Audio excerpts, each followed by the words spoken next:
7월 10일 수요일 스타트 브리핑 시작합니다. 먼저 동아일보입니다. 저렴한 가격에 한 끼를 해결할 수 있는 구내식당. 하지만 이제 구내식당의 밥값마저 오르고 있습니다. 더 싼 곳을 찾긴 어려운 직장인들의 한숨이 깊어져만 갑니다. 국회 도서관의 구내식당으로 한번 가보겠습니다. 식권 가격 인상폭은 14.3%, 4,200원에서 4,800원으로 600원이 올랐습니다.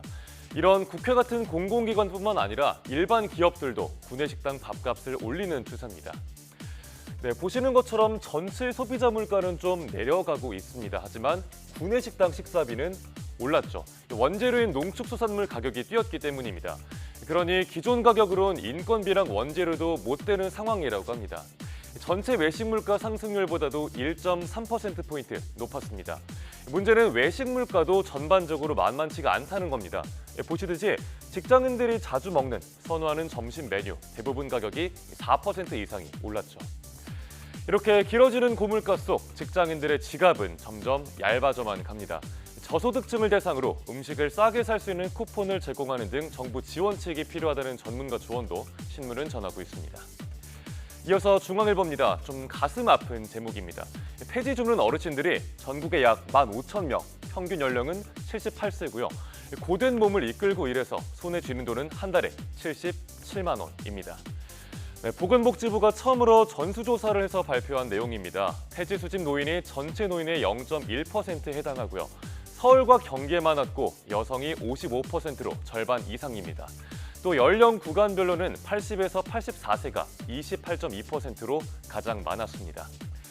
폐지 수집 노인 10명 중 9명은 기초연금 수급자였습니다. 또 기초생활보장 수급자도 10명 중 3명꼴입니다. 다시 말해서 생계를 꾸려가기가 어려운 저소득층 어르신이 많다는 얘기죠. 이번 조사를 통해서 900명이 넘는 어르신들이 정부의 보건복지 서비스를 받게 됐습니다. 하지만 여전히 사각지대 노인분들도 많겠죠. 이들이 지역사회에서 고립되지 않도록 더 따뜻한 관심과 지원이 필요해 보입니다. 다음은 조선일보입니다. 누가 높이 쌌나 한때 하늘 높은 줄 모르고 올라가던 마천루 시대가 점점 저물어 가고 있습니다. 공사가 중단되거나 무산된 각국의 초고층 빌딩들이 하나씩 서 있는데요.